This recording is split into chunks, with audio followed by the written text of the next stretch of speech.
بسم اللہ الرحمن الرحیم۔ السلام علیکم ناظرین، آج اس ویڈیو میں ہم حضرت مولانا جلال الدین رومی رحمت اللہ علیہ کی عظیم داستان کا پہلا حصہ پیش کرنے جا رہے ہیں۔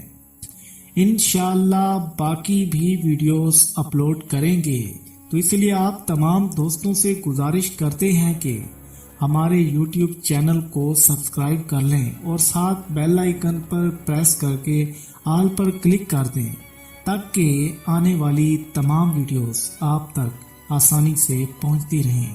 شروع کرتے ہیں ویڈیو کو۔ جلال الدین نام روم اور رومی تخلص بلخ میں پیدا ہوئے اور ابتدائی تعلیم اپنے والد محترم شیخ بہاؤالدین سے حاصل کی، جو اپنے وقت کے بڑے عالم تھے۔ مشہور بزرگ حضرت شمس تبریز رحمت اللہ علیہ سے ملاقات ہوئی تو مولانا کی زندگی ہی بدل گئی۔ ایک درویش کی نگاہ کیمیا تاثیر نے ہوش و خرد کو زیر و زبر کر دیا کہ مولانا جلال الدین رومی رحمت اللہ علیہ بے اختیار پکار اٹھے، مولوی ہرگز نہ شد مولائے روم، تا غلام شمس تبریزی نہ شد۔ مثنوی مولانا روم کو دنیا کے ادب عالیہ میں ایک منفرد مقام حاصل ہے، مگر شاعری کی کسی کتاب کو اس قدر احترام کی نظروں سے نہیں دیکھا جاتا۔ اپنے وقت کی دونوں سپر پاورز یعنی ایران اور روم اہل اسلام کے ہاتھوں شکست و بربادی سے دوچار ہو کر قصہ پائینہ بن چکی تھیں اور ان کے مرثیہ خواں تک باقی نہیں رہے تھے۔ اللہ نے اپنے آخری رسول صلی اللہ علیہ وآلہ وسلم سے کیا ہوا وعدہ پورا کر دیا تھا کہ اہل ایمان صرف آخرت ہی میں کامیاب و کامران نہیں ہوں گے، بلکہ دنیا میں بھی انہیں اقتدار اعلیٰ بخشا جائے گا۔ پھر دیکھتے ہی دیکھتے مسلمانوں کا عروج اپنی انتہا کو پہنچ گیا۔ ساری دنیا کی دولت ان کے قدموں میں تھی اور بڑے بڑے تاج و تخت ان کی ٹھوکروں سے پامال ہو رہے تھے۔ کچھ لوگوں کو وہ زمانہ یاد آ رہا تھا جب ایران کی فتح کے بعد مال غنیمت کے انبار دیکھ کر حضرت عمر فاروق رو پڑے تھے اور سر دربار کسی نے عرض کیا تھا، امیر المومنین، انتہائی خوشی کے موقع پر آپ کی آنکھوں میں یہ آنسو۔ جواب میں خلیفہ ثانی نے فرمایا تھا، میں اس لیے روتا ہوں کہ جہاں دولت کے قدم آتے ہیں وہاں ایمان سلامت نہیں رہتا۔ اللہ تمہیں مال و زر کے فتنے سے محفوظ رکھے۔ اور پھر ایسا ہی ہوا تھا۔ دنیا کے سارے خزانوں کی کنجیاں مسلمانوں کے ہاتھوں میں تھیں۔ عظیم الشان محل تعمیر کیے جا رہے تھے، مگر کاشانہ دل ویران ہوتا جا رہا تھا۔ دیواروں میں قیمتی فانوس بھی آویزاں تھے، مگر دماغوں کا اندھیرا بڑھتا جا رہا تھا۔ جس قوم کو اپنی نگاہیں نیچی رکھنے کا حکم دیا گیا تھا، آج وہی قوم کنیزوں کے خوبصورت جسموں سے اپنے حرم سجا رہی تھی۔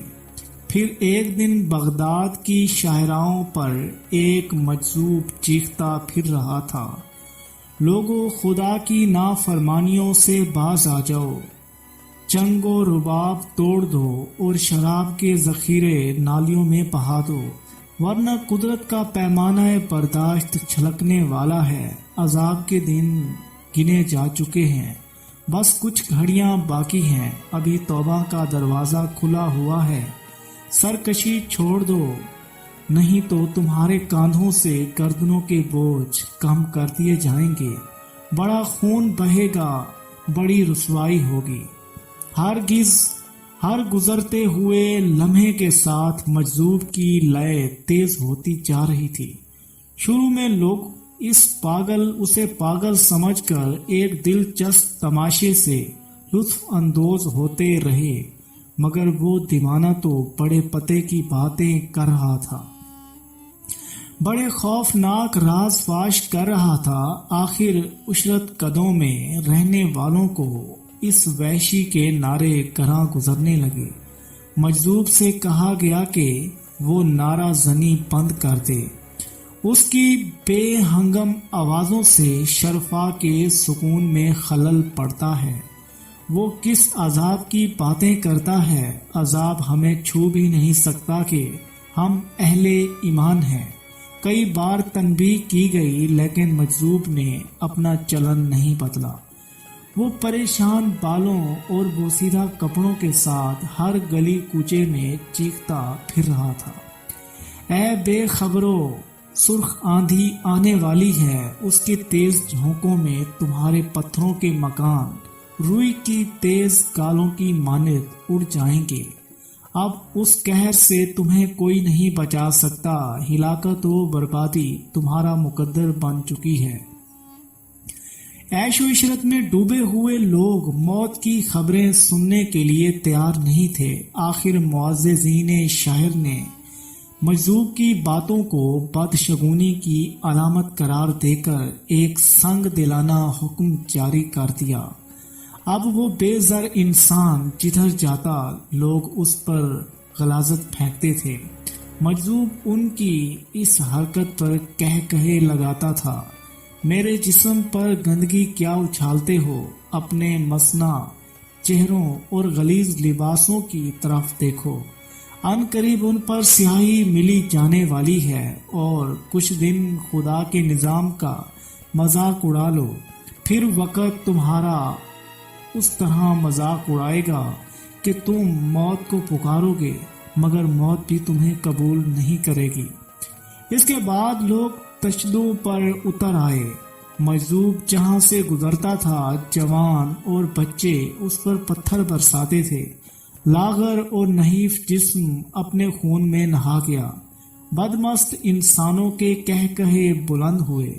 مجذوب بغداد کی ایک آباد شاہراہ پر کھڑا لڑکھڑا رہا تھا۔ اس خون رنگ تماشے کو دیکھنے کے لیے سینکڑوں انسان جمع ہو گئے تھے۔ مجذوب نے ہجوم کی طرف دیکھا اور بڑے اداس لہجے میں بولا، کیا تم میں سے کوئی شخص بھی ایسا نہیں ہے جو ان سنگ دلوں کو منع کرے اور میری طرف آنے والے پتھروں کو روک لے؟ مجذوب کی فریاد سن کر لوگوں کے کہے کچھ اور بلند ہو گئے۔ کسی نے سنگ باری کرنے والوں کو منع نہیں کیا۔ پورا مجمع کا ضمیر مر چکا تھا، عذاب لکھا جا چکا تھا۔ مجذوب آسمان کی طرف منہ اٹھا کر چیخا۔ لکھنے والے نے لوہے محفوظ پر لکھ دیا، آگ، خون، موت، ذلت اور بربادی۔ پھر مجذوب نے بہتے ہوئے خون کو اپنے چہرے پر مل دیا۔ چند پتھر اور برسے، مجذوب زمین پر گر پڑا۔ مسنار آسمان کی خبریں دیتا ہے۔ لوگ دیوانہ وار ہنس رہے تھے۔ یہ خبر نہیں کہ خود اپنا کیا حال ہونے والا ہے۔ ایک مجبور انسان پر مشق ستم کرنے کے بعد ہجوم منتشر ہو گیا۔ مجذوب کے جسم سے خون بہہ بہہ کر زمین پر جمتا رہا۔ آخر بغداد کے باہوش شہریوں نے ایک دیوانے سے نجات حاصل کر لی۔ اس دن کے بعد پھر کسی نے مجذوب کو نہیں دیکھا۔ وہ اپنا کام ختم کر کے بہت دور جا چکا تھا۔ شہر کی فضائیں نغمہ بار تھیں۔ موسیقی کی پرشور آوازوں نے گناہ کے خوابیدہ جذبوں کو بیدار کر دیا تھا۔ سیم تن بدنوں کے رقص نے جذبات کی دنیا میں وہ طوفان اٹھائے تھے کہ اہل اقتدار کی بینائی زائل ہو گئی تھی اور عمرہ اندھے ہو گئے تھے۔ سرحدی محافظوں کے بازو شل ہو گئے تھے اور تلواریں شاخ گل کی مانند لہر رہی تھیں۔ اور پھر اہل بغداد کو قہر خداوندی نے آ پکڑا۔ ہلاکو خان رات کے اندھیروں میں شمشیر بکف آگے بڑھا رہا تھا اور عظیم الشان اسلامی سلطنت کے نگہبان ہاتھوں میں چنگ و رباب لیے ہوئے جھوم رہے تھے۔ پھر ہر طرف فتنہ و فساد کی آگ بھڑک اٹھی۔ سنگ سرخ سے بنے ہوئے سر با فلک محلات میں آگ لگی ہوئی تھی اور علم و حکمت کے ذخیرے سوکھی لکڑیوں کی طرح جل رہے تھے۔ شاندار تہذیب و تمدن کے تمام آثار وحشیوں کے نیزوں کی زد پر تھے۔ ہلاکو خان کے سامنے عالمانہ تقریریں کرنے والے بے شمار تھے مگر نیزوں کی زد پر تھے۔ ہلاکو خان کے سامنے عالمانہ تقریریں کرنے والے بے شمار تھے مگر وہ تلواروں کے سوا کوئی زبان نہیں سمجھتا تھا۔ اس فتنہ عظیم کو صرف جرأت و شجاعت کے ہتھیاروں سے روکا جا سکتا تھا مگر مسلمان بہت پہلے ان ہتھیاروں کو زنگ آلود سمجھ کر اپنے اسلحہ خانوں میں دفن کر چکے تھے۔ اس لیے چنگیز خان کا سفاک پوتا مسلمانوں کے سروں کے مینار بنا رہا تھا اور اہل بغداد ایک درندے سے تہذیب و شائستگی کی زبان میں رحم و کرم کی بھیک مانگ رہے تھے۔ پھر یوں ہوا، آگ ان گھر کو لگی ایسی کہ جو تھا جل گیا۔ آگ اس گھر کو لگی ایسی کہ جو تھا جل گیا۔ اب ہلاکو خان کا رخ نیشا پور کی طرف تھا۔ یہاں بھی موت کی سرخ آندھی نے تباہی مچا دی۔ علم و حکمت کے کیسے کیسے تناور درخت جڑوں سے اکھڑ گئے۔ جن لوگوں نے کچھ دن پہلے بغداد کی شہراہوں پر ایک مجذوب کو چیختے ہوئے دیکھا تھا، آج انہیں اس پاگل انسان کی باتیں یاد آ رہی تھیں مگر وقت گزر چکا تھا۔ اچانک خبر آئی کہ تاتاریوں نے حضرت شیخ فرید الدین عطار رحمۃ اللہ علیہ جیسے بزرگ کو بھی شہید کر دیا۔ معرفت کا یہ مینار کیا گرا کہ گھروں میں سہمے ہوئے مسلمان موت کے خوف سے کانپنے لگے۔ اب ان کے درمیان سے وہ شخص بھی اٹھ گیا تھا جس کی دعائیں آسمان پر سنی جاتی تھیں۔ دوسری جنگ داز خبر آئی کہ حضرت شیخ نجم الدین کبری رحمت اللہ علیہ نے بھی جام شہادت پی لیا۔ اس طرح کہ آپ رحمت اللہ علیہ نے خانقاہ سے باہر آ کر آخری سانس تک ہلاکو خان کی فوج سے جنگ کی اور مرتے وقت اپنی قوم کو ایک ہی پیغام دیا کہ مکانوں کو چھوڑ کر میدان کا کارزار میں نکل آؤ۔ حضرت نجم الدین کبریائی رحمت اللہ علیہ کی شہادت نے مسلمانوں کی امید کی آخری کرن بھی بجھا دی تھی۔ معرفت کے اس بلند ترین مینار کے زمین پر گرتے ہی زلزلہ آ گیا تھا اور ظلم و ستم کی رات مزید طویل ہو گئی تھی۔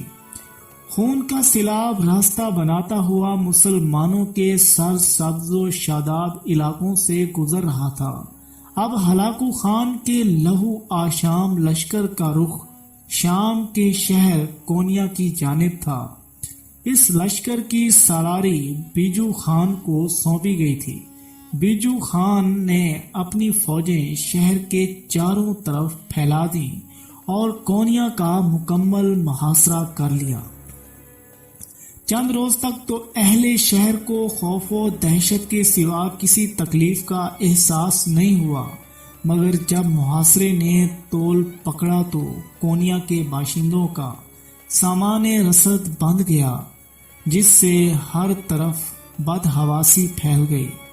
اہل شہر میں مشورے ہونے لگے۔ کسی نے کہا بیجو خان سے مصالحت کی بات کی جائے اور اس کے مطالبات مان کر اس عذاب سے نجات حاصل کی جائے۔ فوراً ہی دوسرے شخص نے جواب دیا، ہلاکو خان مسلمانوں کے خون کا پیاسا ہے، وہ اعلیٰ الاعلان خود کو خدا کا قہر کہتا ہے۔ اس کے نزدیک امن و عافیت جیسے الفاظ کوئی مفہوم نہیں رکھتے۔ پھر کیا ہوگا؟ ہر زبان پر ایک ہی سوال تھا، آخر جب تمام ذہن سوچتے سوچتے مفلوج ہو گئے تو امیروں کی محفل میں ایک پریشان حال شخص داخل ہوا۔ اس مفلس انسان کو دیکھ کر دولت مندوں کی پیشانیوں پر بل پڑ گئے، مگر وہ لوگوں کے احساسات سے بے نیاز اندر چلا آیا اور بد مستوں کے درمیان کھڑے ہو کر باروب لہجے میں کہنے لگا، لوگوں تمہیں کیا ہو گیا ہے کہ تم اپنے ایک ہم مذہب کو دیکھ کر بدہوس ہو گئے ہو؟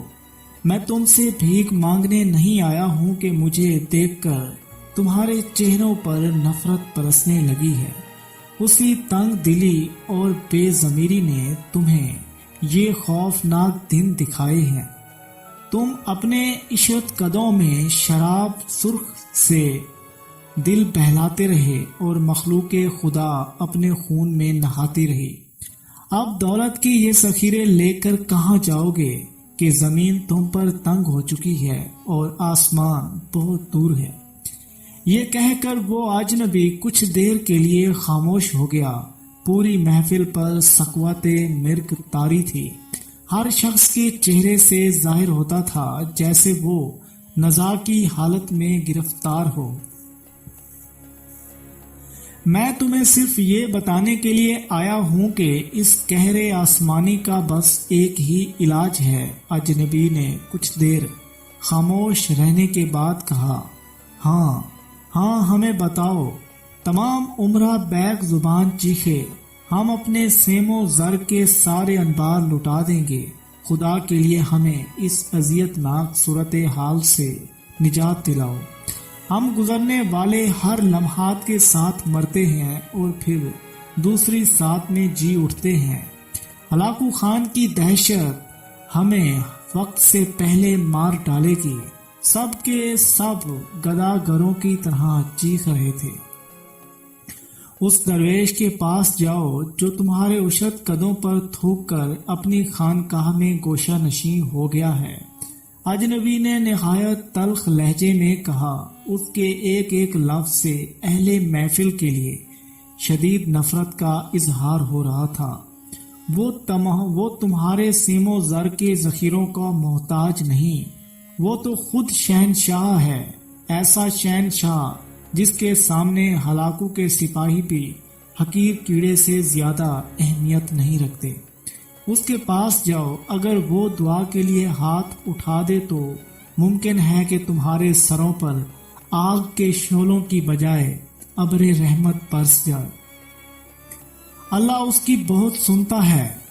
اجنبی کی باتیں سن کر اہل مجلس بدحواسی کے عالم میں کھڑے ہو گئے اور وہ اسی وقت درویش کے آستانے پر حاضر ہونا چاہتے تھے۔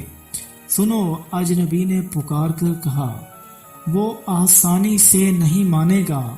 اس کے دروازے پر بھکاریوں کی طرح جانا، وہ تمہاری قیمتی پوشاکوں اور زر نگار قباؤں سے نفرت کرتا ہے۔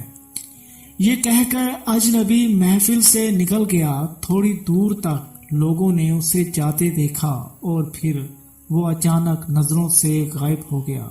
تمام لوگ اس بات پر حیران تھے کہ وہ کون تھا، کیوں آیا تھا اور یکایک کہاں غائب ہو گیا۔ یہ ایک بڑا اہم واقعہ تھا، مگر لوگوں کے پاس سوچنے کے لیے وقت نہیں تھا۔ وہ انسان ہی صحیح لیکن فرشتہ رحمت بن کر آیا تھا۔ اس نے آگ اور خون کے درمیان گھرے ہوئے لوگوں کو سلامتی کی راہ دکھائی تھی۔ اب کونیا کے معززین اور شرفا کی جماعت اس درویش کے آستانے کی طرف بڑھ رہی تھی۔ فاصلے ختم ہوئے، اجازت طلب کی گئی۔ درویش فطرتاً مہمان نواز تھا۔ اس نے اپنے ہم وطنوں کو اندر بلا لیا۔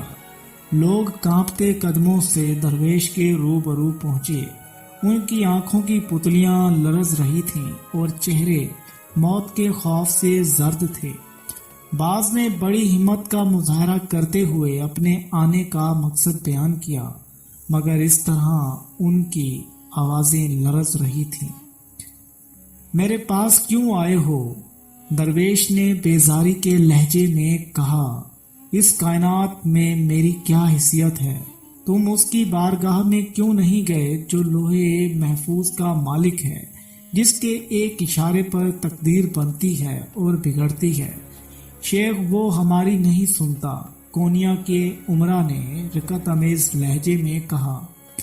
ہم بہت گناہ گار ہیں، ہمارے لیے در توبہ بند ہو چکا ہے، یہ سب غلط ہے۔ اگرچہ درویش کے ہونٹوں پر ہر وقت ایک دل نواز تبسم نمایاں رہتا تھا، مگر وہ کونیا کے عمرہ کی بات سن کر یکایک غضبناک ہو گیا۔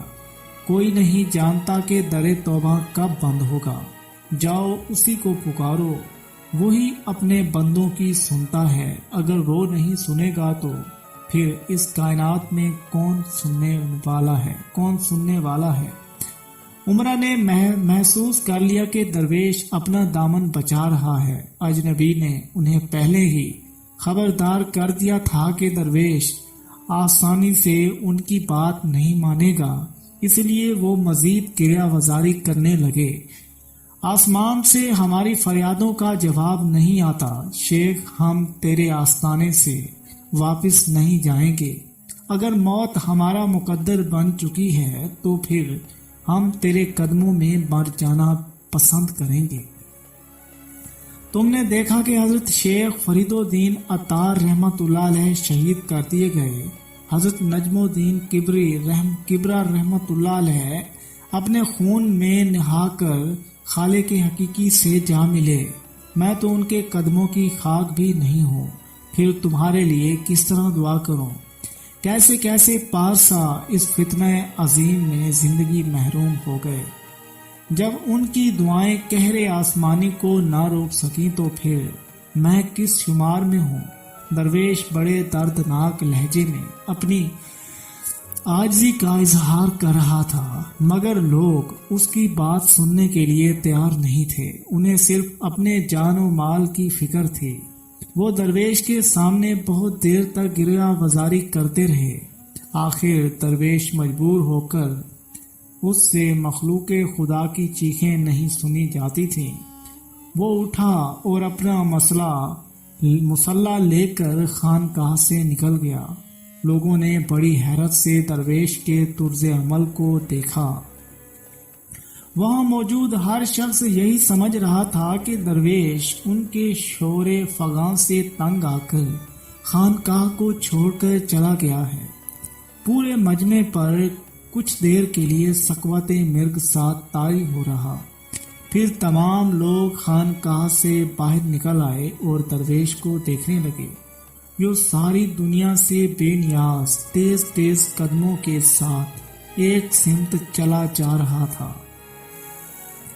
کونیا کے تمام شرفا اور عمرہ درویش کو خاموشی سے دیکھتے رہے، مگر کسی میں اتنی ہمت نہیں تھی کہ وہ اس کے پیچھے جاتے۔ بس درویش کے چند خادم بے قرار ہو کر اپنے مخدوم کے پیچھے بھاگے۔ ان کے لیے اس مرد قلندر کا یہ انداز ناقابل فہم تھا۔ خادم درویش کے قریب پہنچ گئے، مگر اس سے یہ پوچھنے کی جرات نہ کر سکے کہ وہ کہاں جا رہے ہیں۔ درویش جس طرف سے بھی گزرتا تھا کچھ لوگ اس کے ہمراہ ہو جاتے تھے، مگر اس نے نظر اٹھا کر بھی ان کی طرف نہیں دیکھا۔ اب وہ شہر کی حدود سے باہر نکل آیا تھا، اس کے ہمراہ چلنے والے خوف سے لرزنے لگے۔ سامنے ہلاکو کے سپہ سالار بیجو خان کا لشکر نظر آ رہا تھا۔ درویش یکایک مڑا اور ان لوگوں سے سخت لہجے میں مخاطب ہوا، تم اپنے گھروں کو واپس جاؤ، کیا یہ تماشا ہو رہا ہے؟ اس قہر آسمانی سے خدا کی پناہ مانگو۔ یہ کہہ کر درویش آگے بڑھا۔ اس کا انجانا سفر دوبارہ شروع ہو گیا تھا۔ ساتھ جانے والے اسی مقام پر رک گئے تھے جہاں اس نے ٹھہر جانے کا حکم دیا تھا۔ درویش آگے بڑھتا رہا یہاں تک کہ وہ منگول لشکر کے قریب تر ہوتا چلا گیا۔ تمام اہل شہر اور خادم جو اس وقت وہاں موجود تھے خوف و دہشت سے کانپنے لگے۔ درویش کا ناتواں جسم منگول تیر اندازوں کے نشانے پر تھا۔ تاتاریوں کے ترکش سے نکلا ہوا ایک تیر بھی درویش کا کام تمام کر سکتا تھا، مگر وہ مرد خدا آج ہر شے سے بے نیاز تھا۔ اس کے قدم تیزی سے اٹھ رہے تھے، پھر وہ کونیا کے ان باشندوں کی نظروں سے اوجھل ہو گیا جو اپنے بیجو خان کے لشکر کی طرف بڑھتے ہوئے دیکھ رہے تھے۔ فاصلے مزید کم ہو گئے تھے۔ درویش ایک بلند ٹیلے پر چڑھنے لگا۔ اس ٹیلے کے دوسری طرف تاتاریوں کا لشکر خیمہ زن تھا۔ درویش چوٹی تک پہنچا، پھر اس نے اپنے اطراف پر نظر ڈالی۔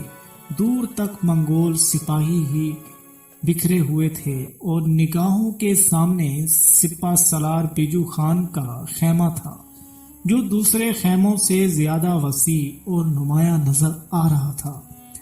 درویش نے ٹیلے پر مصلی بچھا دیا، ایک لمحے کے لیے آسمان کی طرف دیکھا اور نماز کی نیت باندھ لی۔ ابھی چند ساعتیں بھی نہیں گزری تھیں کہ کسی تاتاری کی نظر درویش پر پڑی۔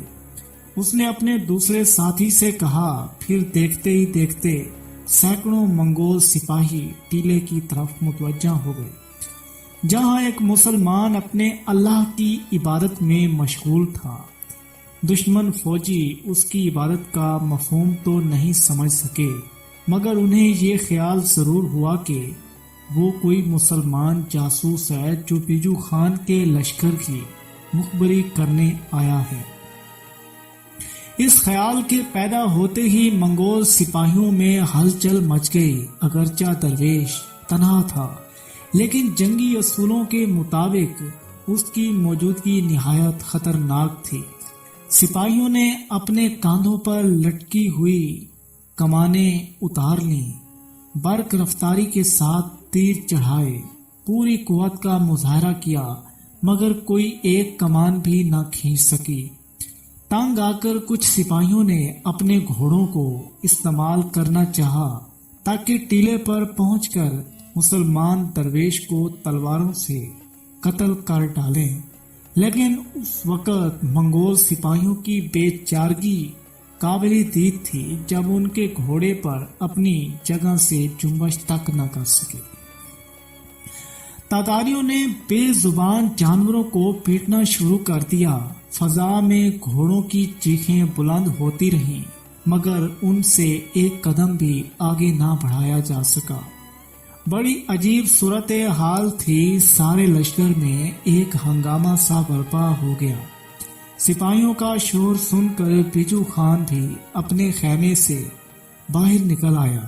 سپاہیوں سے اس ہنگامے کا سبب دریافت کیا تو بے شمار انگلیاں ٹیلے کی طرف اٹھ گئیں جہاں درویش اب بھی اپنے خدا کے آگے ہاتھ باندھے کھڑا تھا۔ یہ کیسی دیوانگی کی باتیں ہیں، بیجو خان نے چیخ کر کہا۔ کوئی بھی ذی ہوش انسان تمہاری احمقانہ گفتگو پر یقین نہیں کر سکتا۔ یہ کہہ کر بیجو خان نے ایک سپاہی سے تیر کمان طلب کیا اور وہ ایک ماہر تیر انداز تھا۔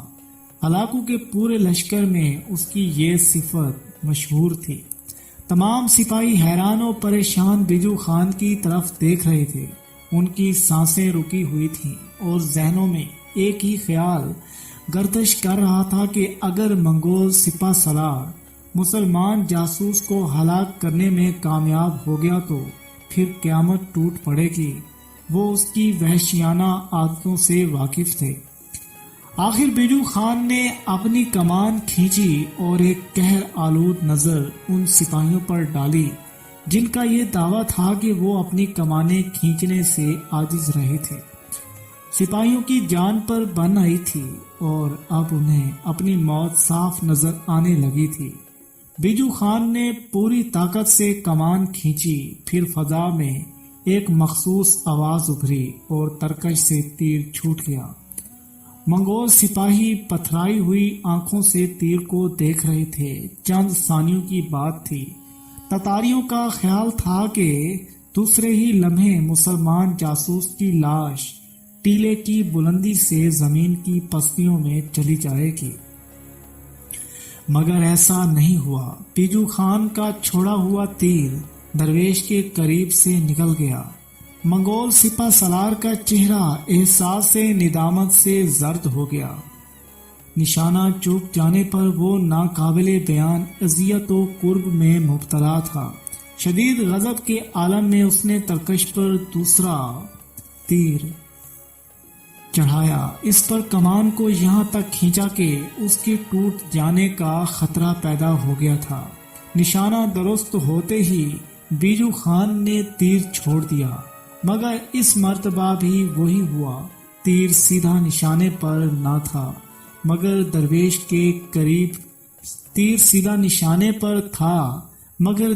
کے قریب پہنچتے ہی کٹ کر دوسری طرف نکل گیا۔ اس کے بعد سپہ سالار بیجو خان اپنے ہوش و حواس کھو بیٹھا۔ پھر اس نے مسلمان جاسوس پر تیروں کی بارش کر دی، لیکن ایک تیر بھی درویش کے جسم کو نہ چھو سکا۔ انتہائی طیش کے عالم میں بیجو خان نے کمان اٹھا کر سپاہیوں کے سر پر دے ماری اور تیزی سے اپنے خیمے میں داخل ہو گیا۔ تلوار نکالی اور دوبارہ خیمے سے باہر آیا۔ وہ مسلمان جاسوس کو اپنے ہاتھ سے تہ کرنا چاہتا تھا۔ بیجو خان غضبناک حالت میں آگے بڑھا، مگر مشکل تمام تھوڑی ہی دیر دور جا سکتا تھا کہ اچانک منگول سپہ سالار کو محسوس ہوا جیسے زمین نے اس کے پاؤں پکڑ لیے ہوں۔ وہ بہت دیر تک ہوا میں اپنی شمشیر لہراتا رہا۔ اس کے ہاتھ مسلسل گردش کر رہے تھے، مگر ٹانگیں پتھر کی ہو کر رہ گئی تھیں۔ آخر وہ اپنی بے کسی پر رو پڑا۔ اس نے گھبرا کر سپاہیوں کی طرف دیکھا۔ سب کے سب سر جھکائے کھڑے تھے۔ اے جادوگر، ہمیں معاف کر دے۔ اچانک بیجو خان کی تیز آواز فضا میں گونجی۔ ہم کونیا کا محاصرہ اٹھا کر واپس جا رہے ہیں۔ اے عظیم ساحر، ہمیں جانے دے کہ ہم غلطی سے تیرے علاقے میں آ گئے تھے۔ ہماری بھول کو درگزر کر، بے شک تو اس مملکت کا شہنشاہ ہے۔ ہمیں اجازت دے کہ ہم اپنے گھروں کو واپس لوٹ جائیں۔ منگول سپہ سالار بیجو خان اس طرح فریاد کر رہا تھا جیسے واقعتاً وہ کسی طاقتور شہنشاہ سے رحم کی بھیک مانگ رہا ہو۔ ابھی بیجو خان کے الفاظ کی گونج باقی تھی کہ یکایک اس کے پیروں میں خون کی گردش بحال ہو گئی۔ منگول سپہ سالار نے اپنی تلوار نیچے کر لی اور سر جھکائے ہوئے خیمے میں داخل واپس چلا گیا۔